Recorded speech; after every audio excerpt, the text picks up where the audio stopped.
nous avons vu des aventures de ce genre de partout. Et puis il y a eu ce mois d'avril, n'est-ce pas?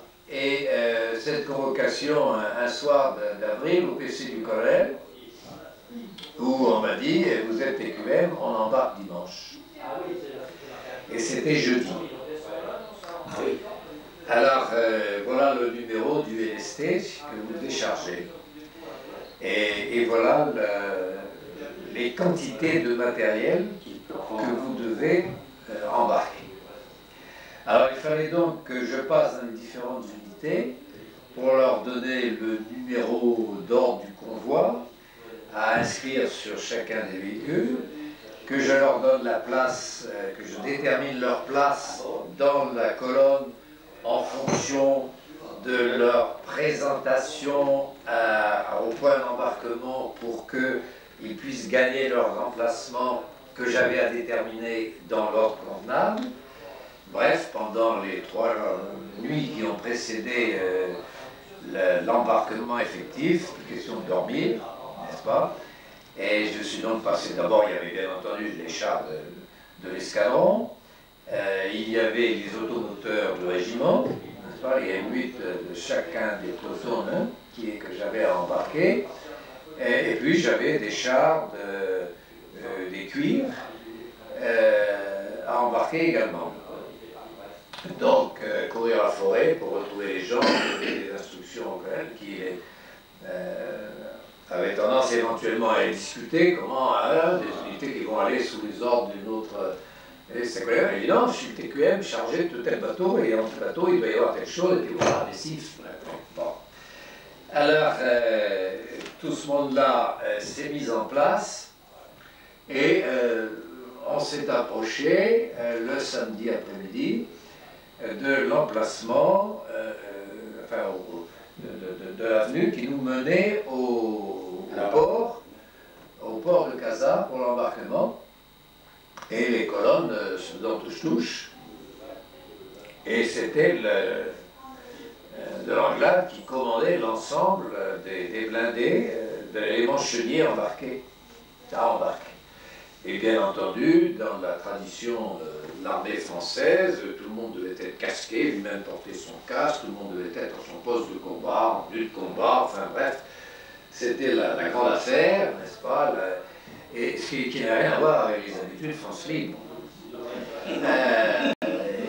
Nous, bon, très bien, il n'y a pas besoin de faire le rassemblement pour le brigadier de jour, ni pour le maréchal des logis de jour, une demi-heure après, ni pour l'adjudant de semaine, une demi-heure après, et ni pour l'officier de jour, ni etc.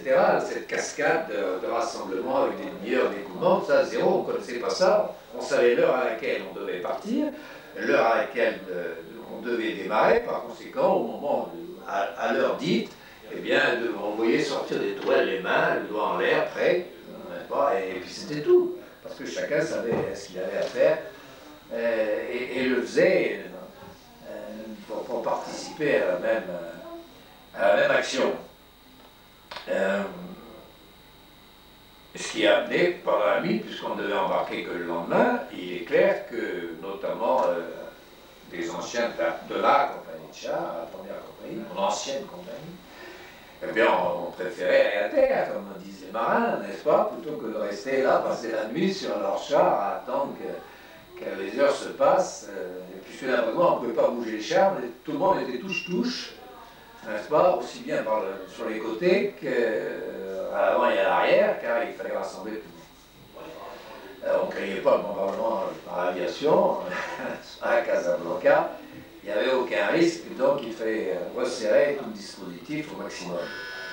D'Ivry était parti déjà alors. Alors, ça a amené un problème. Ben oui, mais il n'était pas avec son élégant. Ça a amené un problème, justement, et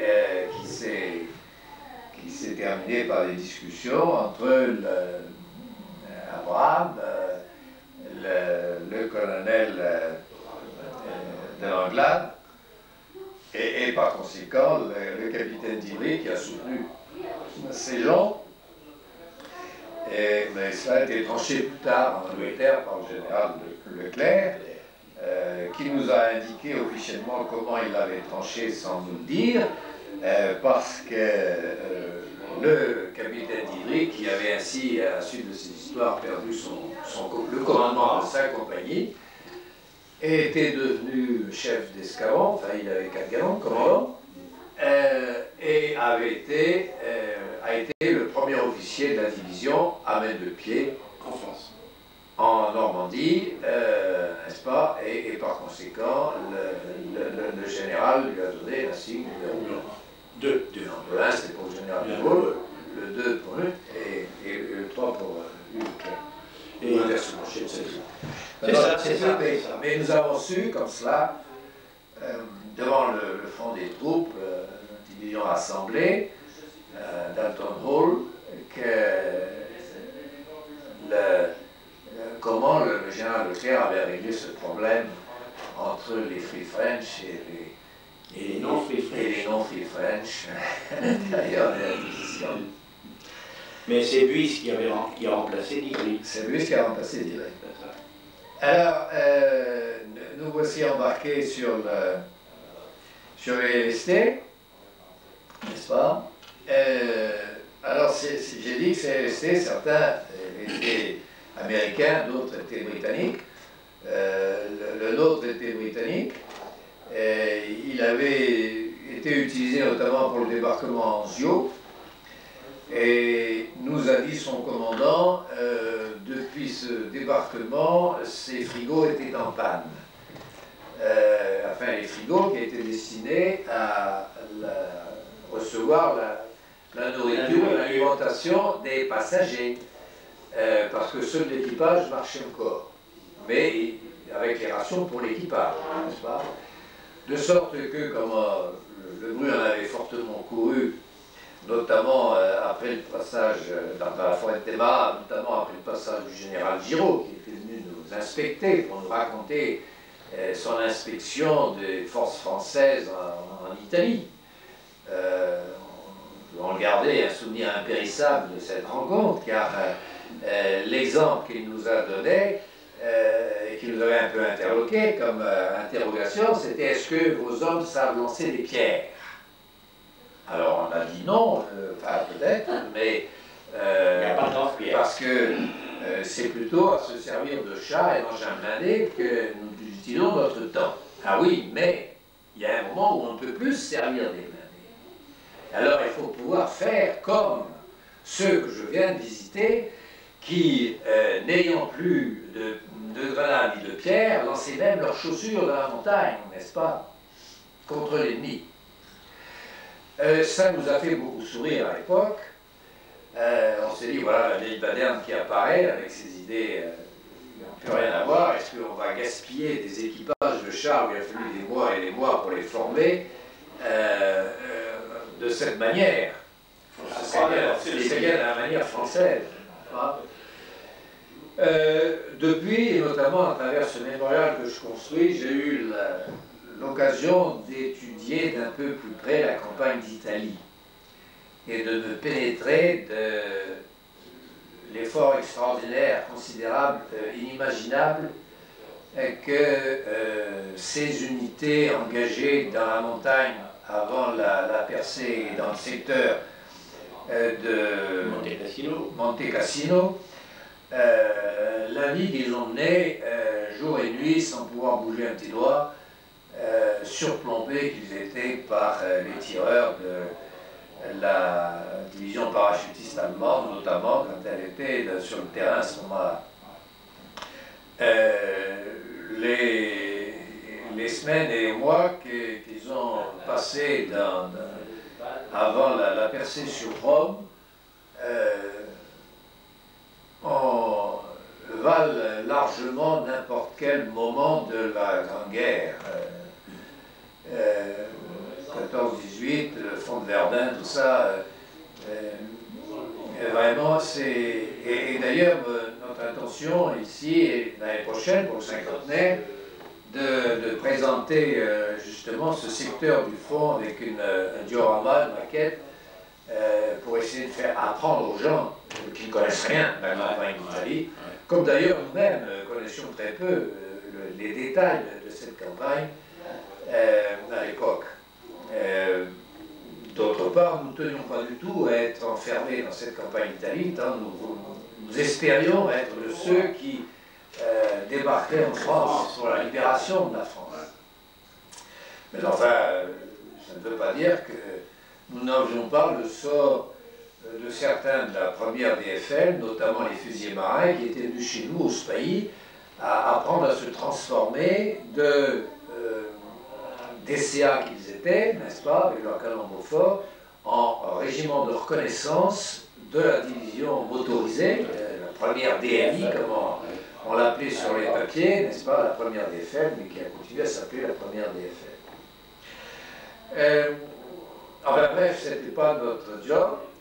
Nous allions débarquer et à partir de ce moment-là, nous avons été la seule grande unité française complètement incorporée dans l'ordre de bataille des unités américaines, puisque à partir de notre débarquement en Angleterre, 14 jours, après 14 jours de mer, sur ces bateaux à fond plat, qui forment raquettes sur les vagues, et le temps a été très mauvais, avec Cochat qui était dans mon AST aussi, et puis Martin Siegfried, nous avons été à peu près les trois seuls, encore Martin Siegfried, pas tous les jours, à nous présenter aux heures de repas en état de manger quelque chose, n'est-ce pas? Nous avons donc eu cette traversée. Puisque j'étais le TQM, j'étais donc responsable vis-à-vis du commandant du navire de tout ce qui était embarqué à bord, et notamment l'amarrage des chars dans les véhicules, notamment dans les profondeurs du navire. Dans cette grande cale, n'est-ce pas, qui s'ouvre à l'avant pour pouvoir permettre sur une rampe de débarquer le matériel embarqué. Alors, tout cela est enfermé, et on nous a fait faire les pleins avant le départ. Par conséquent, les émanations de vapeur d'essence sont importantes, et il est interdit, sauf au TQM, de pénétrer dans les cales où se trouvent les véhicules pour ces raisons, à cause du danger que ça présente. Donc il y a un factionnaire à l'entrée qui en principe doit monter sa garde de 2 heures, comme d'habitude, n'est-ce pas? Et en fait, compte tenu du mauvais état de la mer, des vapeurs d'essence, j'étais quasiment obligé de le changer certains jours tous les quarts d'heure, parce qu'il ne tenait pas plus d'un quart d'heure à cet endroit-là, dans l'air confiné, avec toutes ces vapeurs d'essence qui venaient. Enfin, ouais, il fallait que tous les 2 heures, je fasse mes rondes à l'intérieur pour vérifier, en passant sous les chars, dessus et à droite et à gauche, si les tendeurs étaient toujours bien tendus, etc. Bien. Quand même, moi, pied marin, c'était différent, n'est-ce pas?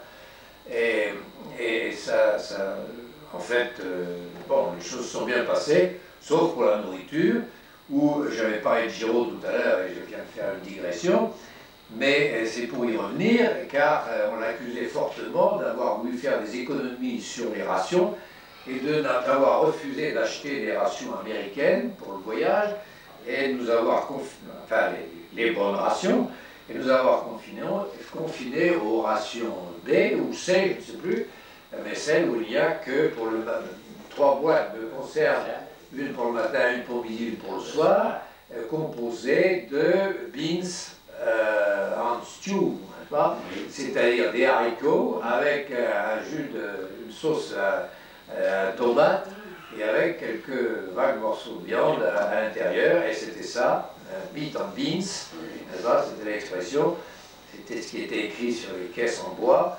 On avait donc par homme et par jour 3 boîtes de meat and beans, c'était tout. Et comme je vous ai précisé tout à l'heure qu'en principe, les frigidaires du bord ne marchaient pas, et bien pendant ces 14 jours, au petit déjeuner, à midi et le soir, c'était meat and beans, meat and beans, meat and beans. Ce qui n'est pas étonnant que nous n'ayons été que 2 ou 3 à résister au repas tous les jours. Alors, la veille de l'arrivée à Port Talbot, dans le Bristol Channel, n'est-ce pas, le bord nous a quand même offert un repas. Et alors, nous avons fait un menu, ils ont demandé de faire le menu, n'est-ce pas? Alors, on a fait un menu fantaisie. Je ne crois pas avoir conservé un exemplaire, mais enfin, on avait baptisé de nom pompeux le vitamines aménagé, mais agrémenté de quelques réserves du bord, de la caisse du bord. Voilà, en fait, bon, le voyage s'est bien passé, on n'a pas été torpillé, encore qu'il y ait eu des alertes, n'est-ce pas, avec des alertes, avec des bruits d'explosion, mais le temps était très mauvais, et puis ces bateaux sont des bateaux à fond plat, de sorte que puisqu'ils peuvent s'échouer sur les plages, de sorte que récemment les torpilles, les sous-marins, s'ils étaient venus jusqu'à nous, se laisseraient passer en dessous. Bon, enfin il y a d'autres bateaux qui n'ont pas eu notre chance et qui ne sont pas arrivés. Bref, nous débarquons, et une fois encore, le colonel Rémy me charge d'une mission un peu particulière à cause de ma connaissance de l'anglais, bien que certains autres officiers parlaient mieux l'anglais que moi. Bref, je suis désigné pour faire partie du détachement précurseur de l'élément chenier. Nous allons dans la région de Hull, alors nous partons sans attendre de matériel, sous les ordres du chef d'escadron Maingenet, qui n'était pas Free French. Mais quand nous débarquons à Hull, nous les précurseurs des différentes unités pour aller préparer les cantonnements, moi pour le régiment, en conséquence, nous sommes reçus par le Lord Mayor, très officiellement dans Hull, bombardé, détruit, presque comme Brest après la guerre, n'est-ce pas? Nous sommes reçus en grande pompe, avec discours à l'appui, etc. Et pour les Anglais, pour les British, qu'est-ce qui vient là avec leur insigne? Mais ce sont les Free French du général de Gaulle. Ce sont. Oui. Et pour eux, ils n'imaginent pas un seul instant que ce soit autre chose. Ce qui n'est pas forcément du goût de ceux, et notamment du chef d'escadron Maingenet, qui lui est du 12e chasseur. Il est de l'armée d'Afrique. C'est pas un Free French, n'est-ce pas? Et la grande majorité de ceux qui sont là, sinon la quasi-totalité, ce ne sont pas des Free French, ce sont des gens de l'armée d'Afrique du Nord. Alors, ils commencent à se rendre compte de ce que c'est qu'un Free French pour le monde extérieur. Ils ont vécu jusqu'à présent dans leur ambiance d'Afrique du Nord, dans cette espèce de... Enfin, je ne sais pas, mais je n'ai pas vécu là. Non, mais j'ai simplement constaté qu'on n'avait pas le droit d'entrer en short aux messes des officiers d'Alger. Hein, puisque vous n'avez pas de pantalon long, ni de cravate, ni de tenue, eh bien, vous n'avez pas le droit d'aller manger aux messes des officiers. Allez manger ailleurs. Bien. Bon, j'en passe, je ne vais pas en rajouter. Mais ces braves gens, parce que ce furent des gens braves, ils l'ont démontré par la suite, ces braves gens commencent à découvrir. Et alors ce qui va être très amusant, c'est qu'on va les voir, eux qui sont comme nous, habillés en américain, n'est-ce pas, avec bien sûr nos galons français, nos marques distinctives françaises, eh bien ils vont se précipiter dans les officers shops britanniques et s'acheter des battle dress. Et ce sont eux qui vont porter des battle dress en Angleterre pour faire penser, nous on n'a pas besoin de faire penser que nous sommes Free French puisque nous sommes Free French. Et ça se voit, ça se sent, et ils savent tout de suite. Alors oui, ils vont faire ça, ça va nous amuser pendant quelques quarts d'heure, n'est-ce pas? Et vous voyez, ça nous amuse encore, mais maintenant sans aucune espèce de méchanceté ni d'ironie. C'était un moment amusant. Alors ça va servir à quoi? Alors moi je vais apprendre que le régiment doit être cantonné dans la région d'Annecy. Annecy c'est quoi? C'est une station balnéaire. C'est une station balnéaire et je vais donc constater là que j'ai avec moi 2 sous-officiers du régiment. Et puis je rencontre les responsables britanniques de Rancy. Bon, alors il y a évidemment quelques habitants qui sont encore là, qui logent dans leur maison, mais tout ce qui était résidence secondaire, école, etc., tout cela est réquisitionné pour les besoins de l'armée. Or, les besoins de l'armée, c'est quoi? C'est la Constitution en Angleterre et en Irlande, en Écosse et au Pays de Galles, d'une immense caserne rassemblant petit à petit les millions d'hommes qui vont venir des États-Unis. Et en fait, la Grande-Bretagne, le Royaume-Uni de Grande-Bretagne, va être occupé par quelques 2 millions de soldats, alors que ses propres hommes sont ailleurs. Vous voyez, la répercussion sociale et le brassage de population que ça va entraîner, parce que si les hommes sont ailleurs, il faut bien tenir les places des hommes, et qui vont les tenir, que ce soit au champ, que ce soit à l'usine, que ce soit dans les postes d'écoute, au radar, que ce soit à la DCA, ce sont les femmes. Et les femmes britanniques vont toutes être mobilisées, ou vont se mobiliser elles-mêmes, pour accomplir le boulot des autres, et puis les anciens aussi. Alors, c'est toute la Grande-Bretagne qui est ainsi sur le terrain. Et eux, éventuellement, hors de ces foyers, n'est-ce pas? Encore que, comme chez nous autrefois, les unités sont régionales. Et par conséquent, les gens ont des affectations aussi près que possible de chez eux. Comme ça, ils peuvent aller prendre 48 heures de repos de temps en temps pour se tremper, changer de vêtements, n'est-ce pas, prendre une douche ou un bain, enfin pas de bain parce qu'on ne peut pas avoir plus de 10 cm d'eau. Tout est rationné, y compris les œufs pour le bacon, les œufs pour le petit breakfast. Tout cela est rationné, la Grande-Bretagne fait la guerre. Alors ça va être aussi une découverte pour nos braves amis d'Afrique du Nord. Alors, je vais donc, moi, avoir à loger l'ensemble du régiment. Ça veut dire qu'il va falloir que je détermine, compte tenu des plans, quelle va être la zone de tel escadron, tel escadron, tel escadron, tel escadron. Alors, dans cette zone, il y a tel genre de bâtiment. Donc, il va falloir prévoir le logement de tel peloton ici, tel peloton là. Pourquoi? Parce que, en même temps, je prends en compte les lits qu'il faudra répartir dans les pièces. Je prends en compte les couvertures. Je prends en compte les polochons. Je prends en compte les moques de thé. Parce qu'ils fournissent tout. Les couverts, ils fournissent tout le matériel nécessaire à la vie. De façon à ce que le matériel d'équipement de l'armée, de l'unité ne soit pas utilisé. N'est-ce pas? Tout cela doit rester intact.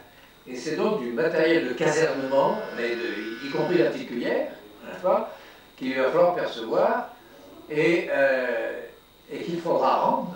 Ah oui. Car j'aurai la corvée d'avoir à tout restituer quand tout le monde sera parti.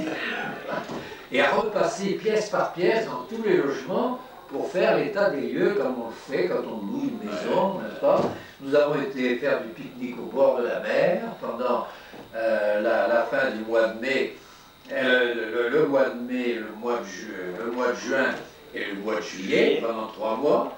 Nous avons fait du pique-nique au bord de la mer en résidence secondaire. Eh bien, il faudra faire l'entrée des lieux et la sortie des lieux. Alors, ça me permettra de faire le déplacement vers le sud, vers la zone d'embarquement, tout seul avec mon équipe de postcurseurs, n'est-ce pas, au mois de juillet. Grâce à quoi je prendrai la liberté d'un petit détour pour aller voir des religieuses qui m'avaient reçu quand j'avais 14 ans en Angleterre, qui m'avaient aidé en 40 à mon arrivée, et qui avaient une maison à Bristol, et destinée à l'origine à l'accueil des prêtres catholiques. qui sont devenues par la suite infirmières et qui ont été, c'est un ordre qui avait été remis d'aplomb entre les deux guerres par des religieuses d'origine finistérienne, et notamment par trois religieuses de la même famille, n'est-ce pas, qui étaient entrées dans le même ordre, et dont l'oncle, enfin l'un des oncles, avait été dans la même unité d'artillerie de côte que mon père à la guerre 14-18. C'est-à-dire que les liens étaient anciens, n'est-ce pas, mais cet ordre, fondé par le cardinal Newman, avait été remis d'aplomb par des religieuses finistériennes. Bien, alors j'ai fait ce petit détour, et ce qui m'a permis d'arriver à la zone d'embarquement, la zone de regroupement, sans y être consigné trop longtemps, puisque je suis arrivé en fin d'après-midi, et le départ était fixé pour le lendemain. Et enfin, vous voilà, me dit Martin Siegfried. Bah, je dis oui, il fallait bien tout remettre en ordre avant de partir, n'est-ce pas? Bien, il savait que je devais aller voir la mère Angelina, parce que tel était son nom, à Bristol, à Clifton, plus exactement, près de Suspension Bridge. Et il me dit, mais voilà, c'est parce que nous devons fournir des états de nos manques. Car nous devons partir d'ici avec le plein complet.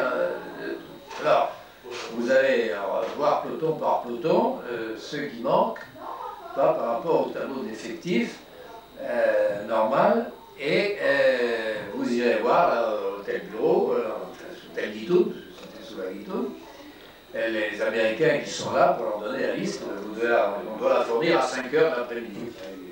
Il devait être 2 heures à peu près, donc j'avais à peu près 2 à 3 heures pour faire le compte. Mais l'adjudant Massé, enfin le chef Massé, qui faisait l'adjudant Escaron, avait déjà commencé à faire des relevés. Nous nous entendions très bien, lui et moi, et il connaissait ma manière de travailler dans ce camp-là, et ce qui nous a intéressé, c'est pas les complètement, parce que pratiquement on avait plutôt du rab, mais c'était de voir ce qui aurait pu nous être utile en plus, n'est-ce pas? Le rab nécessaire pour accroître nos moyens et nos possibilités. Alors il y avait quelque chose auquel nous tenions beaucoup, et sous prétexte que nous étions un escadron de chars, les sections, enfin les pelotons pour nous cavaliers, les pelotons de chars étaient à 5 chars et étaient conçus pour être séparés en 2 patrouilles. N'est-ce pas, 2 patrouilles de 2 et puis le chef de peloton, etc. Mais autant la constitution de 2 patrouilles était possible dans les pelotons d'automitrailleuses parce qu'ils avaient des moyens radio, autant c'était absolument inutile, impossible dans notre escadron, parce que puisque c'était un escadron de chars, eh bien ils étaient au même lot que les autres escadrons de chars, c'est-à-dire qu'il y avait un poste émetteur par peloton, et puis basta, les autres avaient des récepteurs. Car l'escadron de chars est fait pour agir, un peloton de chars est fait pour agir en groupe, puisque les Américains avaient opté pour le nombre plutôt que pour la puissance de feu et la carapace, en se disant que dans les terrains européens, on n'a plus les 2 km de tir direct que l'on pouvait avoir en Afrique, et par conséquent sur les 5 chars d'un peloton, il y en a bien un qui arrive à 500 mètres d'un tigre ou d'un panthère, il pourrait à cette distance-là alors le percer. N'est-ce pas? Les 4 autres vont passer pour profiter. Donc c'est le nombre, ils ont cherché à faire le nombre, plus que la performance. Ensuite, ils ont changé d'idée, mais c'est comme ça.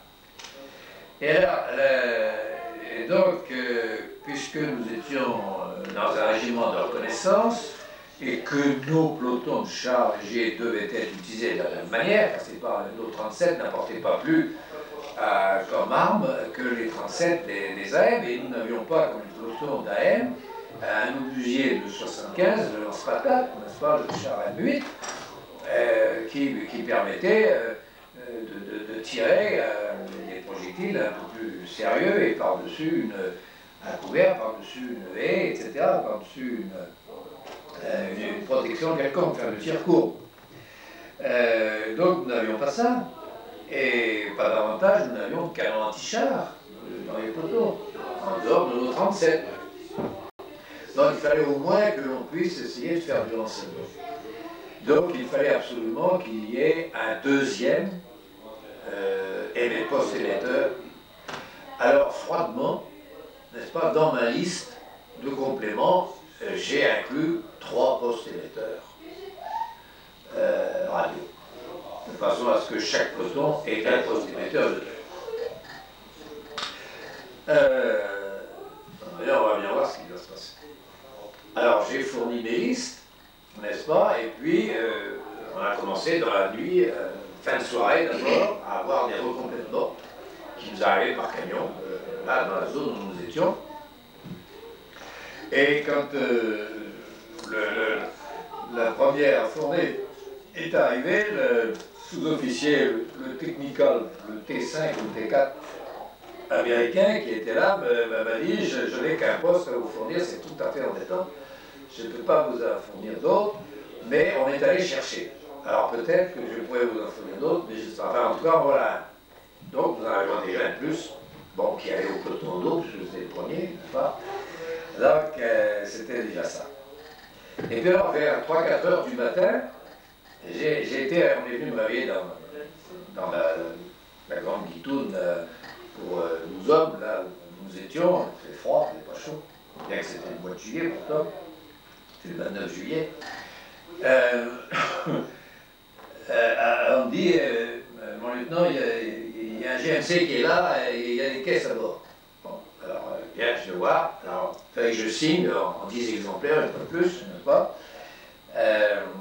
Vous connaissez la réponse américaine à l'espèce. Il y a évidemment un exemplaire pour le destinataire, il y a un exemplaire pour celui qui l'a expédié, qui fournit le matériel, il y a un exemplaire pour les archives, et puis alors, les 7 autres. They are supposed to be lost, n'est-ce pas? Ils sont supposés devoir être perdus. C'est la réponse des Américains devant cette avalanche de papier qui remplissent quand même consciencieusement et qui a à remplir de la même manière. Heureusement qu'on ne m'a pas fait payer tout le matériel pour lequel j'ai donné des charges, que ce soit chez les Britanniques d'ailleurs que chez les Américains. Et donc, eh bien, c'était le deuxième poste qui arrivait à la nuit. J'ai dit, oh chic, j'en aurais un moi aussi. Mais il en manquait un troisième, et Gourland, toujours à l'heure, parce que Brestois, bien entendu, et se disant, ben voilà, je suis toujours brimé, n'est-ce pas, je ne vais pas voir, moi. Et alors, en effet, bien, le matin, on se met en route, on commence à prendre son tour dans la file, n'est-ce pas, et nous voilà, à toute petite vitesse, avançant vers le port, c'est-à-dire vers la cale, à Southampton, là, sur laquelle nous allions grimper dans le lesté qui s'ouvrait. C'est vrai, cette fois, j'étais pas TQM, j'avais qu'à me laisser. On n'avait qu'à suivre la file, on avait inscrit un numéro sur nos sacs, comme sur nos véhicules. Et puis, nous sommes allés ainsi vers notre aventure. Il était à peu près 11h, 11h30, quand le dernier char de l'escadron, du LST, était en train de franchir en marche arrière, parce qu'il fallait pouvoir sortir en marche avant, était en train de franchir en marche arrière la rampe d'accès. Quand on voit un GMC vent du bas, n'est-ce pas, qui franchit tous les barrages, n'est-ce pas, avec nos hommes à bord, notre grand signe, et fonçant plein pot, comment nous avait-il retrouvé? C'était le troisième poste qui arrivait en caisse, qu'ils ont déchargé là comme ça à bras à toute vitesse sur le char qui était en train de monter, parce qu'en même temps que montait le char, remontait la rampe, n'est-ce pas, pour la fermeture, et il était midi quand on a appareillé. Mais nous avions notre ordinateur supplémentaire. Alors, la suite des événements, eh bien, la suite des événements, c'est qu'on appareille. C'est qu'on appareille et que la nuit passée, on n'a pas l'impression d'avancer beaucoup. Bien sûr, on ne dort pas, on est sur le pont, parce que là, il y a une question d'affectation de couchettes, de vannettes, etc. Et on va vers le débarquement. Et quand il va commencer à faire clair, on va commencer à voir la côte du Cotentin sur notre droite, sur notre tribord. Et alors, nous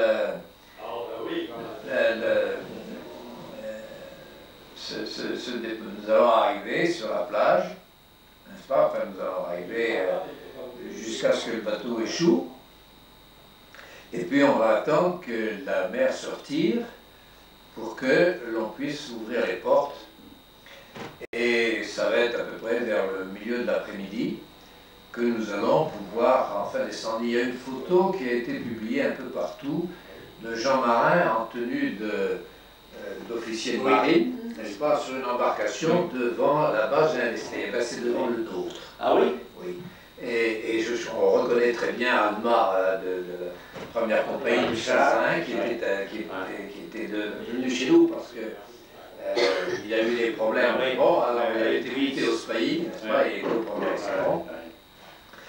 Et il était dans mon peloton, bon, enfin par la suite. Et donc, voilà, cette photo, ce sont des esprits et des chars qui sont là, à discuter avec lui, en attendant que la mer baisse. Alors vers les 4 heures de l'après-midi, la mer est suffisamment basse pour qu'on puisse commencer à sortir les chars et y a roulé sur... Alors nous sommes le 31 juillet, et c'est le 31 juillet que les Spahis ont débarqué en tout cas les éléments signés. Alors on va suivre les traces, n'est-ce pas? Et puis on va se regrouper petit à petit, on va arriver tous dans le même champ. Nous avions Saint-James. Ah non, non, non, non, non, on est là à 2 pas du lieu de la plage. Oui. On est à 4-5 km. Et alors les premiers Français, le souvenir que j'ai des premiers, pas des premiers Français, des premiers Normands rencontrés, c'était sur une carriole, un homme et une femme qui nous ont fait les grands signes, et puis sur une bicyclette, un prêtre, avec sa grande chapeau devant. Voilà. Alors ça, j'ai encore cette vision là dans l'œil, etc. Mais bon, on a échangé des signes, mais c'est tout. Vous avez, je crois qu'ils ne réalisaient pas encore, puisque nous étions les premiers, parmi les premiers Français à débarquer avec nos chars. Et les autres ont débarqué plus tard, ou le lendemain même. Alors donc, il fallait aller on est allé dans un champ, et petit à petit, les véhicules, enfin l'ensemble des engins se sont rassemblés dans ce champ, au touche-touche, comme on était avant. Et on n'avait pas, comment dirais-je, le souci de l'aviation et du camouflage à ce moment-là. Je n'étais pas revenu, ce qui m'aura la surprise de Saint-James. Alors, les premiers pas en France ont été un peu difficiles, en ce sens que nous avions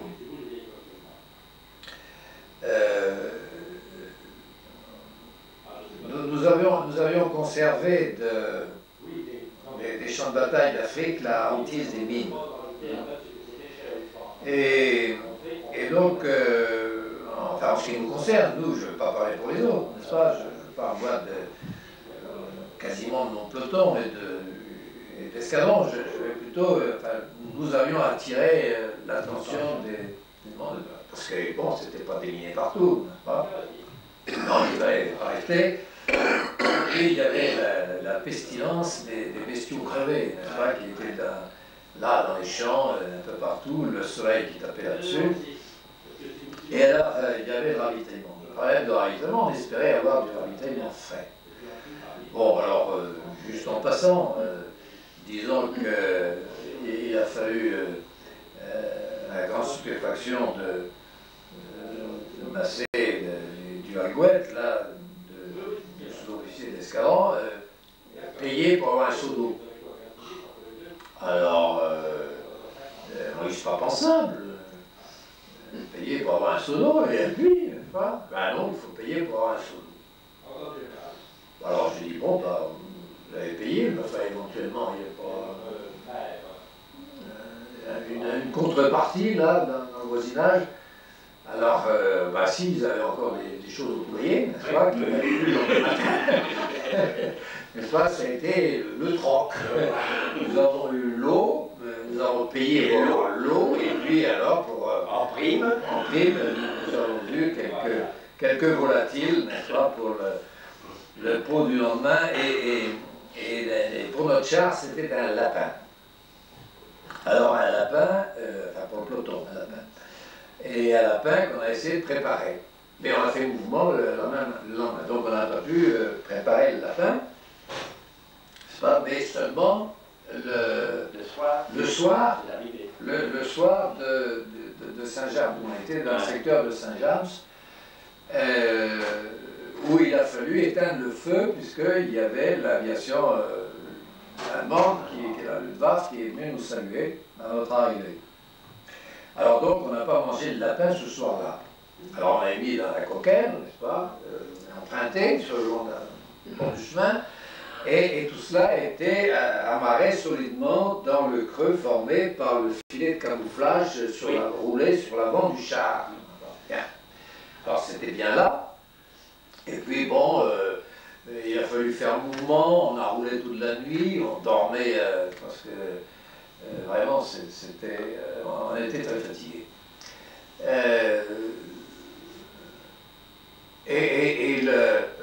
On est finalement arrivé à...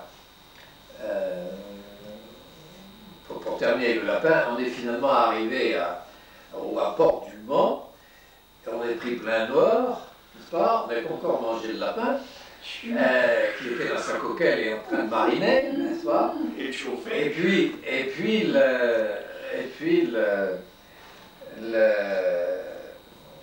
ne sais pas si tu te souviens, mais quand on a commencé à bouger là vers Alençon, en direction d'Alençon, on a traversé une zone crayeuse, n'est-ce pas, où on prenait la poussière, la poussière, la craie qui pénétrait partout. Et tout ça, c'est pour finir avec le lapin, parce que quand on s'est arrêté le soir et qu'on a voulu, enfin, parce qu'on avait campo jusqu'au lendemain, c'est à ce moment-là que Souhait avait parti en perme au Mans. On a voulu faire chauffer le chaud, la coquelle. Le lapin était toujours dedans, mais la coquelle était remplie de crêpes.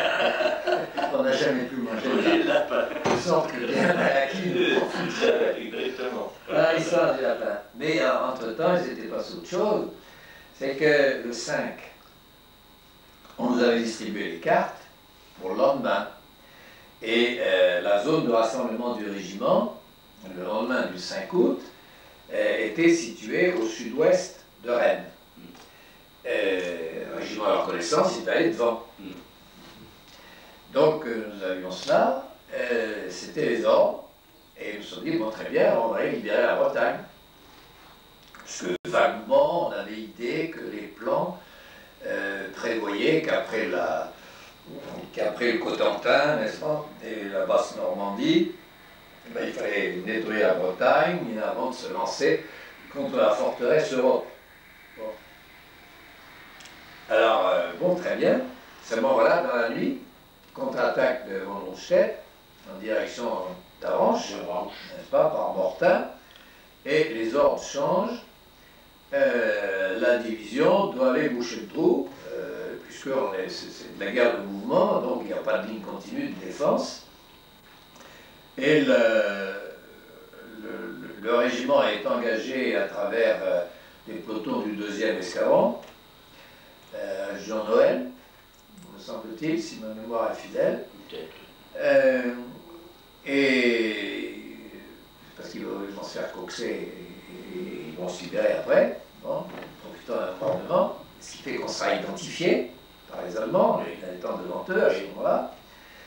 Et alors, en ce qui concerne le 1er escadron, nous devons fournir 2 reconnaissances d'officiers, Odo et moi, pour aller reconnaître des passages et s'il y a des ponts à tel et tel endroit. J'ai retrouvé mes comptes rendus de mission il n'y a pas très longtemps, enfin, il y a quelques mois, fait au crayon. Hein.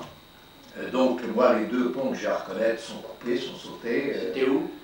En Normandie, là. Oui, à quel endroit? Ah, je ne sais pas là. Après Le Mans, alors. Comment? Après Le Mans. Non, c'est avant. Oui. Avant, ça c'est le 6 août au matin. Ah oui. À la matinée du 6. À la matinée du 6, quand il faut stopper la contre-attaque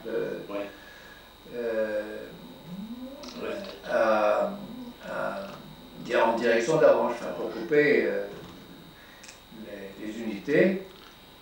Car en effet, par la suite, j'apprendrai que les plans arrêtés en mois de février 1944 prévoyaient que pour la libération de la Bretagne, 3 corps d'armée, dont le nôtre, dont celui auquel nous appartenions, 3 corps d'armée de la 3e armée, l'armée Patton, pas engagés pour la libération de la Bretagne. Et en fait, Patton va, bon, Bradley, bien entendu, Montgomery, vont changer leur plan, puisque les blindés allemands sont là, ils ne sont pas ailleurs. Et par conséquent, c'est le moment d'aller ailleurs, n'est-ce pas? D'où ce grand swing, n'est-ce pas? Et puis on oublie la Bretagne, en ce sens qu'on n'y envoie qu'un corps d'armée,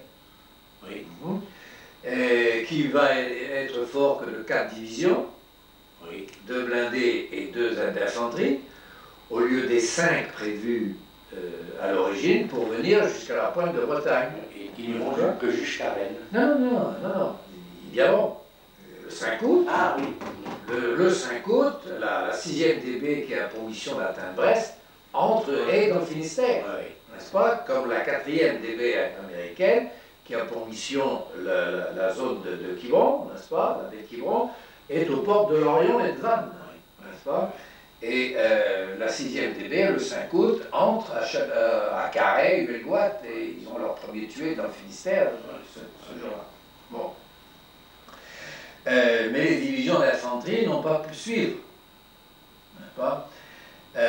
Pourquoi? En ce qui concerne la 6e DB, c'est parce que la résistance se trouvait dans la zone d'Ol-Dinan, fait penser au général Middleton qui commande le 8e corps d'armée auquel appartiennent ces unités, qu'il a une masse dans cette zone depuis Saint-Malo importante et qu'il ne peut pas s'enfoncer à 300 km de là avec ses arrières éventuellement coupés par la masse d'unités allemandes qui se trouve dans le coin.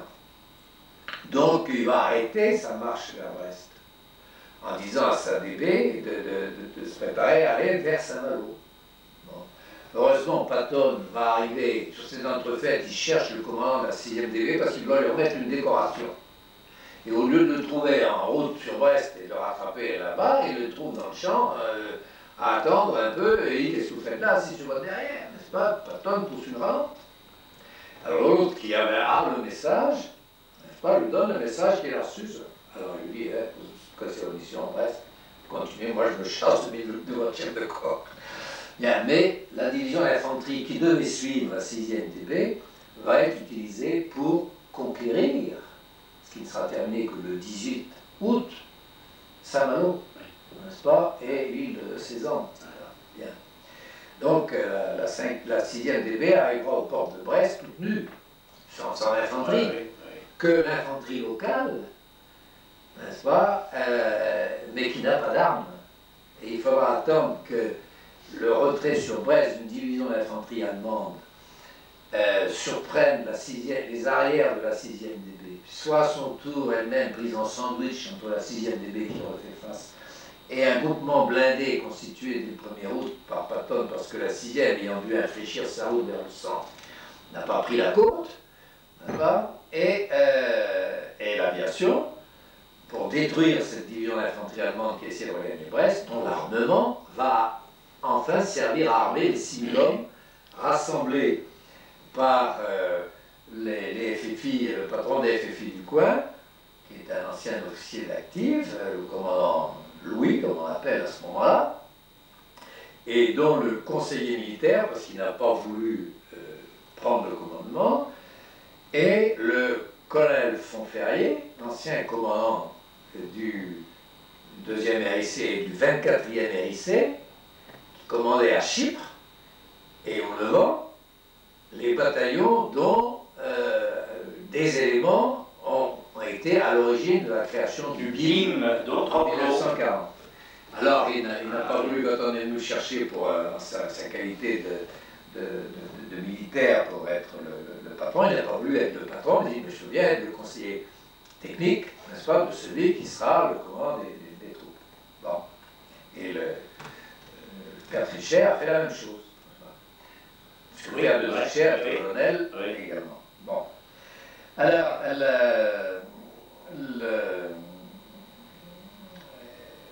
voilà comment vont se dérouler les choses, et puisqu'il y a ce trou, les 3 corps d'armée qui devaient aller en Bretagne, eh bien, il n'y en a qu'un qui reste et allégé, et puis les 2 autres vont engager ce grand mouvement tournant qui va nous amener dans la région du Mans, n'est-ce pas? Par 2 itinéraires. Par 2 itinéraires. Alors, Laval et Sablé. Voilà, nous sommes passés au sud de Laval, en ce qui nous concerne. On a fait un voyage sans histoire, si je puis dire. Et en fait, notre premier engagement, pour ce qui était l'escadron, a été la forêt de Persaigne. Alors nous étions convenus entre nous qu'on prendrait les missions à tour de rôle, comme ça, dans l'ordre des pelotons, numéro 1, 2 et 3, et puis que nous aurions bon,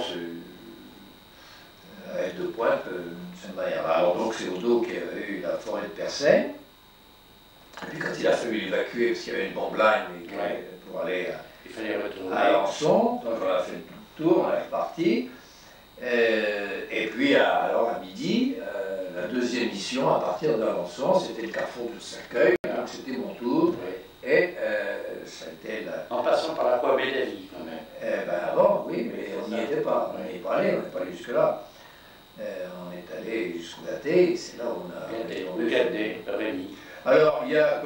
là, je peux peut-être dire quelque chose, parce que je l'avais écrit à Massu quand il a, dans un de ses bouquins où il parlait du moment où on l'avait dépassé sur l'axe, puisqu'en fait, il s'agissait de relever sur cet axe sud-nord, traversant la forêt des Couves, le GTL, dont l'un des sous-groupements, le sous-groupement Massu, était engagé sur cet axe.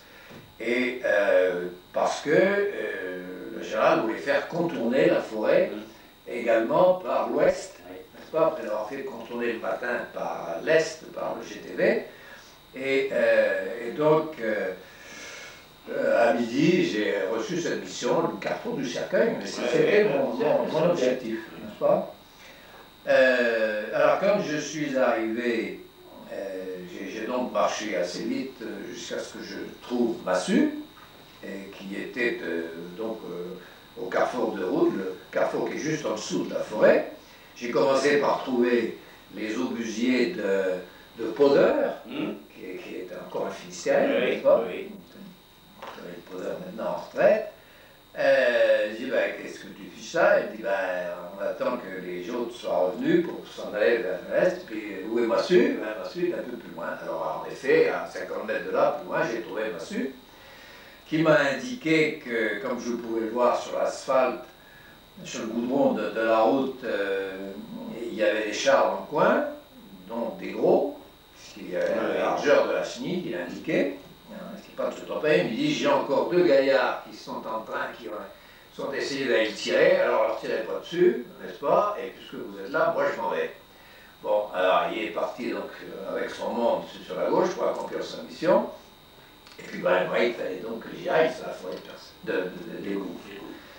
Alors, puisqu'il y avait ça et que je le voyais bien, j'ai donc tenté un débordement par la droite, n'est-ce pas, pour ne pas être direct, puisque à gauche, il y avait le ruisseau. Donc, on ne pouvait pas passer à gauche, ça devait être marécageux à cette heure-là, et à cette époque-là. Donc, c'est par la droite que je vais pouvoir m'infiltrer.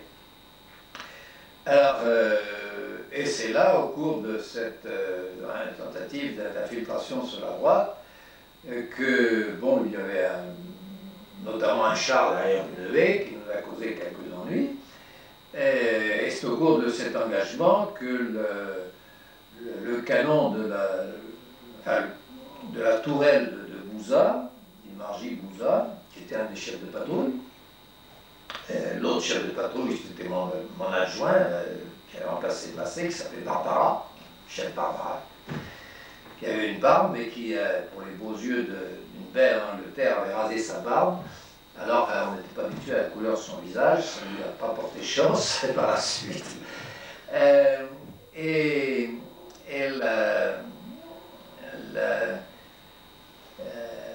La tourelle, le canon, le tube de la tourelle a heurté un pommier, une branche basse du pommier, alors qu'il tirait par le travers, de sorte qu'il y a un des tire-fonds de fixation du masque,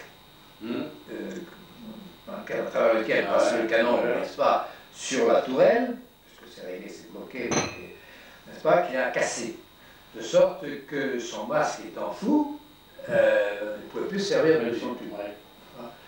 Et c'est pourquoi je l'ai fait passer de son char, qui ne pouvait plus être utilisé à plein temps, si je puis dire, sur le char de Souhait, dont le chef de char était en perme pour voir sa famille, il n'avait pas vu depuis 5 ans, enfin plus que 4 ans à ce moment-là, puisqu'il avait été mobilisé dans l'Afrique du Nord pour former les gens sur les chars, les FT. Les FT Renault. Alors, on a donc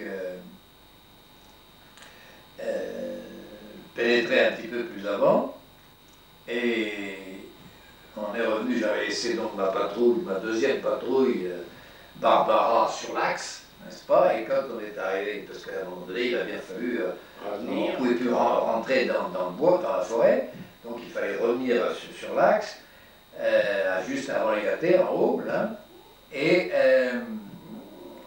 donc, c'est là où j'ai rencontré les deux gars de Massu, qui nous ont dit, ils sont après le virage, après le petit ponceau, mais les piles n'ont pas marché. À l'époque, c'est ce qui est arrivé, je ne sais pas pourquoi, est-ce que c'était un mauvais lot de piles, mais ce soir-là, le 12, comme le lendemain après-midi, le 13, à Argentan, eh bien, les chars de tête ont été détruits parce que les piles des bazookas n'ont pas marché, m'ont dit les tireurs. Et donc, ils avaient l'engin, le char au bout de leur mire, et puis c'est pas parti. Bon, ils ont X ou Y. Alors, bien, j'ai rendu compte. J'ai dit, bon, voilà, il y a un gros vent, qu'est-ce que je fais? Alors, le room m'a dit, ben, vous arrêtez là. On rend compte. Et le compte rendu a été de dire, bon, bien, les artilleurs vont tirer, n'est-ce pas, sur la zone, et puis vous irez jusqu'au premier coup de canon. Voilà. Bon. Alors on est allé jusqu'au premier coup de canon. Et on va plus loin. Parce que le char en feu, c'est comme ça qu'a été tué le fils Rémi. Il a pris le projectile, il lui a arraché toute l'épaule droite, là, donc il a été tué. La tombe est à l'endroit exact où il non, la tombe, on les a... Dans un chemin, là. Oui, oui, non, on les a... Alors, le lendemain, alors on n'a pas pu... Enfin, bon, les Allemands se sont servis de ça. Ils tenaient là parce qu'il y avait une route, un layon qui descendait de la zone est de la forêt, oui, et qui permettait de rattraper cette route pour aller vers Médavy, oui, et qui leur faisait un point de recul, n'est-ce pas, pour vider la partie est de la forêt, oui, dans laquelle ils avaient encore du monde. Oui. Bon. Donc ils avaient besoin de tenir ce passage. Et donc on a embossé un TD là, mais toute la nuit on a eu des problèmes. Bon. Alors le lendemain matin, c'était Gourland qui était de service, n'est-ce pas? Et moi, j'ai eu une mission de rester là pour enterrer mes morts, n'est-ce pas? Et dégager la route. Parce qu'il y a un camion de l'artillerie qui n'a pas voulu obtempérer à nos ordres. C'est pour ça qu'après, on a fait une barricade pour interdire le passage et qu'ils allaient se faire démolir. Là, donc on savait qu'il était toujours là. Donc l'endroit exact, c'est le petit ponceau. Il y a un petit ponceau. C'est ça, c'est ça. Oui. C'est juste avant le ponceau. Ah non, il n'est pas enterré là, c'est une pierre qui marque l'endroit. Oui. C'est ça. Oui. C'est là où les choses se sont passées. Et alors, donc le lendemain, on a accompli cette triste mission. Et alors, dans la nuit, ce sont les gens de Putz qui sont descendus à pied, dont Serge Borgovitch, oui. N'est-ce pas, qui ont descendu à pied à notre rencontre. C'est ça. N'est-ce pas? Et Gourland, donc, les a retrouvés en cours de route, alors qu'ils descendaient à travers les bois pour prendre la défense allemande à Arvert. Et c'est comme cela que Gourland, quand il a débouché au carrefour, là-bas, a été envoyé sur la gauche, sur la lande de Goût, oui. N'est-ce pas? Oui. Il s'est fait allumer dans la vaste campagne. Là. Et donc, je n'avais pas travaillé ce jour-là, et c'est comme ça que j'ai écopé à midi de la mission derrière Argenton. Ah oui. Par C? Oui, alors je suis parti par la droite, oui. N'est-ce pas? Et donc j'étais chez les Américains. Il fallait donc que je rentre. Ma mission était d'entrer en contact avec le général commandant la 5e division blindée américaine. Bon, je passe sur les interférences parce qu'il y avait on était en zone américaine, donc au début les LP ne voulaient pas que je passe. Alors j'ai expliqué que j'avais besoin de voir le général et que c'était par là que j'allais emmener mon monde. L'embouteillage s'est montré. Et alors je suis donc arrivé ainsi quasiment au passage à niveau à l'entrée d'Argenton.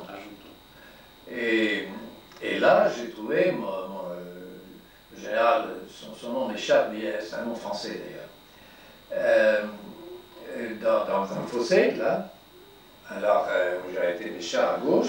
Il y avait un grand panneau réclame, alors ça servait un peu d'abri, parce que je voyais bien qu'il y avait deux Sherman qui étaient démolis là, dans le coin. Et alors, me dit-il, voyez, pas question, depuis ce matin, j'ai essayé, j'ai perdu 5 Sherman, je n'ai pas plus loin. J'attends ce soir, à 18 h, j'aurai l'artillerie du corps à ma disposition, n'est-ce pas, pour pilonner Argenton, j'aurai l'aviation, et donc, après, je verrai si je peux faire entrer mes bons hommes. Bien, alors je le rencontre. Au roue, et à ce moment-là, je reçois l'ordre de ramener mon monde en arrière dans les carrières qui sont avant, qui sont à 2 km à Mauvaiseville, quelque chose comme ça. 2 km, 2 km 5 du passage de niveau. Et je suis à peine arrivé, on est en train de faire la guerre, de tourner en rond, que le roue me fait signe, me rappelle, et me dit vous rentrez. Je dis bon, alors qu'est-ce qui se passe? On dit rien, il y a une AM8 roue là, qui est à droite, vous êtes des chars, hein? Bon. À la mode du roue, parce qu'on est un char, on est plus fort qu'une AM8 roue qui a un calibre supérieur. Bon. Et puis, alors je dis, l'antichar là, qui était, puisqu'on avait signalé l'emplacement d'un antichar qui prenait en enfilade toute la chose du passage à niveau. Et puis qu'il y avait au moins un char, c'est au moins qui avait démoli les 5 Sherman. Là, Oh, on dit, bien, hein, bon. Et puis n'importe comment, il y a Sarrazak qui envoie une section à l'intérieur. C'est la section Carrage. Ah oui. Voilà.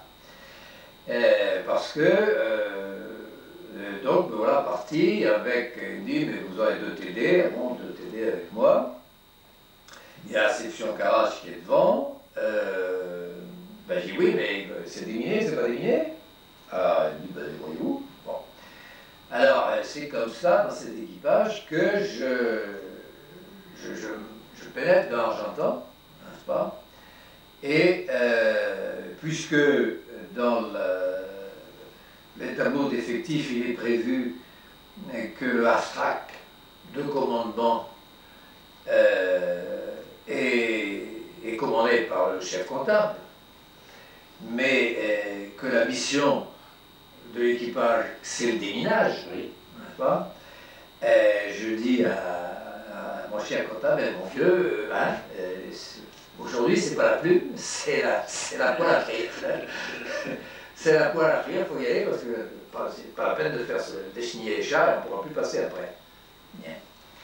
Alors, bravement, il va avec son mont, n'est-ce pas, c'est-à-dire son half-track, et puis en avant.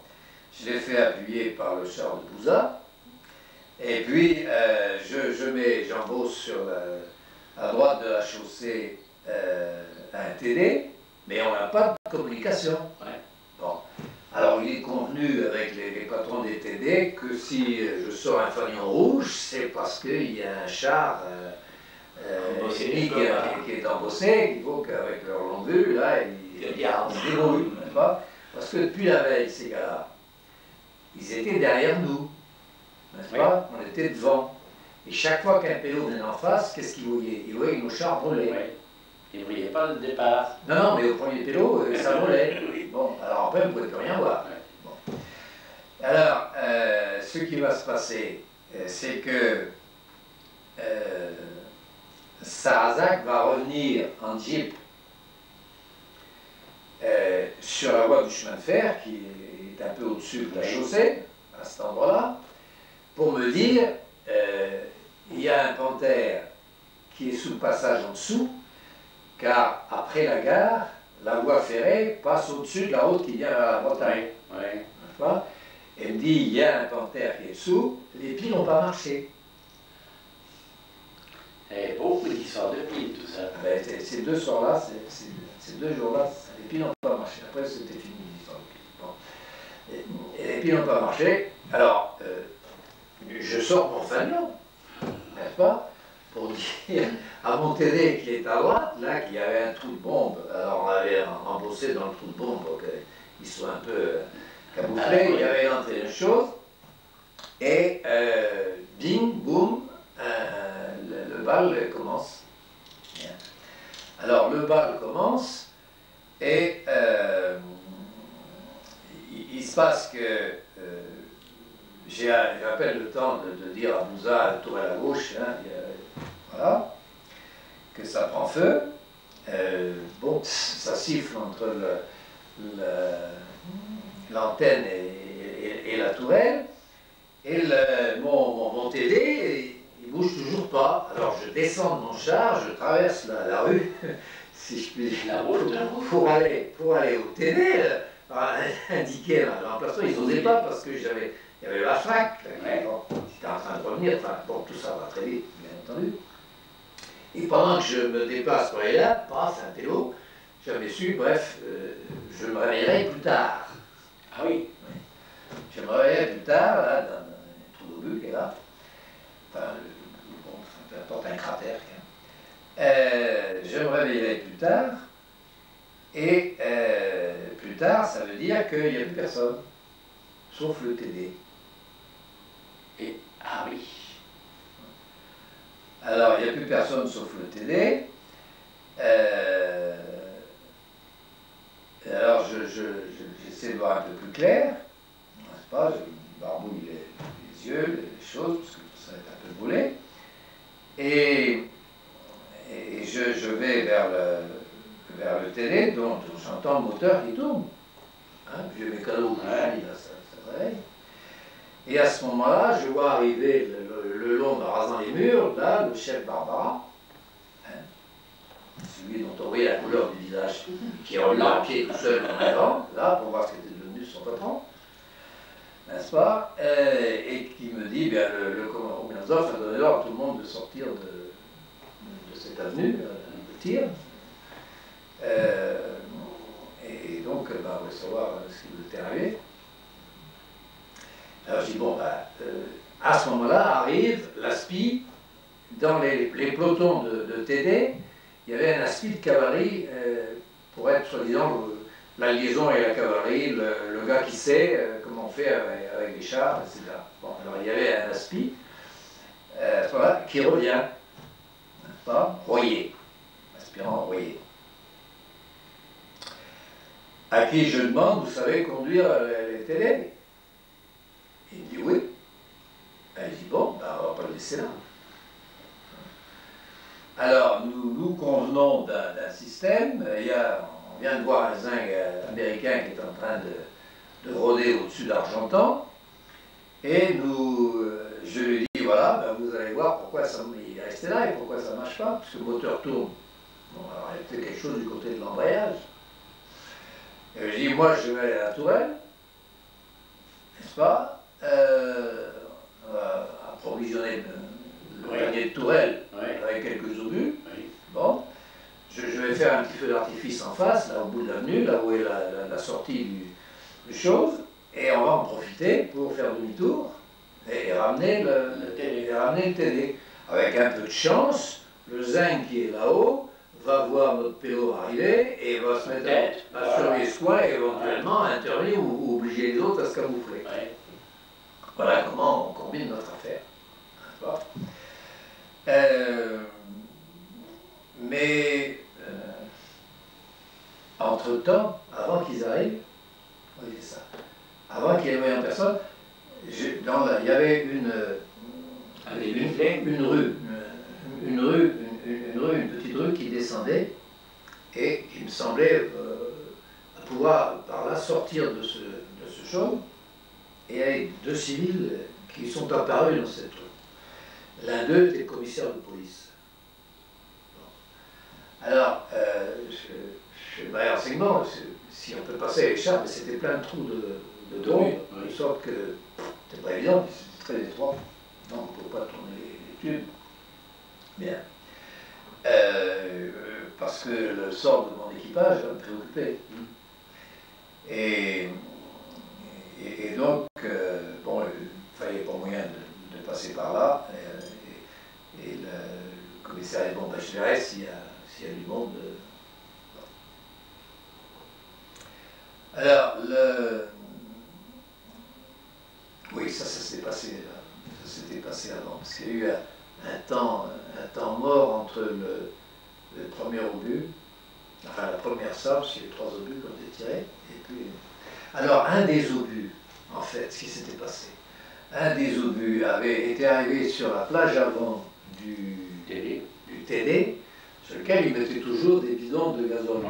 Bon, alors les bidons avaient éclaté, n'est-ce pas, mais ils n'avaient pas pris feu. Bon. Et à l'intérieur, l'obus n'avait pas passé non plus, mais il y avait un arrachement, un chauffement et un arrachement de métal à l'intérieur. Bon, comme depuis la veille, les gars voyaient que ça brûlait au premier obus, le patron a dit sac à terre, n'est-ce pas? Le conducteur avait pris de la grenaille dans la figure, un peu partout, des éclats de métal, n'est-ce pas, des arrachements de métal, bref, il avait quitté le bord, en pensant que bon, ça allait cramer, alors que... Et bien, c'est donc dans ces circonstances que le roux m'avait dit, non, plus la peine de continuer à se faire puisqu'il ne voit pas pour tirer sur l'objectif, ça va continuer, donc il avait fait sortir tous les chars de la zone, n'est-ce pas, et c'est comme ça qu'il était resté sur le terrain. Alors, nous avons donc effectué cette opération. J'ai tiré mes pélos en face de mes adversaires, n'est-ce pas? On a réussi à faire demi-tour. En fait, c'était le cramotage qui n'avait pas été... C'était au point mort, et donc ça n'entraînait plus les chenilles. Donc, dès qu'il a fait ça, et alors on a ramené le télé, ce qui fait qu'on a été embrassé par le lieutenant de l'assaut dans l'escadron. Moi, j'ai été embrassé par un marin. Alors, ma barbe était roussie, bien sûr, etc. Mes yeux n'étaient pas en très bon état, mais et j'ai récupéré dans la soirée le conducteur et l'aide-conducteur du char qui ont pris leur fonction et la lande, n'est-ce pas, tandis que Bouza et Bresse avaient été tués à la tourelle. Et quant au Waftrac, qui avait été passé aussi par un obus. Son conducteur, Levchine, a eu la moitié de la gorge à nu, là, mais avait ramené son Raftrac. Le brigadier chef Meki, qui était à bord, qui était le servant de la mitrailleuse, lui a été tué. Il y a eu un autre blessé à bord, et il y avait cette particularité, c'est que Levchine, comme le Roum était d'origine russe, avait perdu ses galons, n'est-ce pas? Elle avait servi à la Légion, il l'avait donc connu. Et alors là, quand il a ramené son Raftrac, il s'est planté devant lui, et en le saluant, en se présentant à lui, il a dit, j'espère que cette fois-ci tu me reconnaîtras.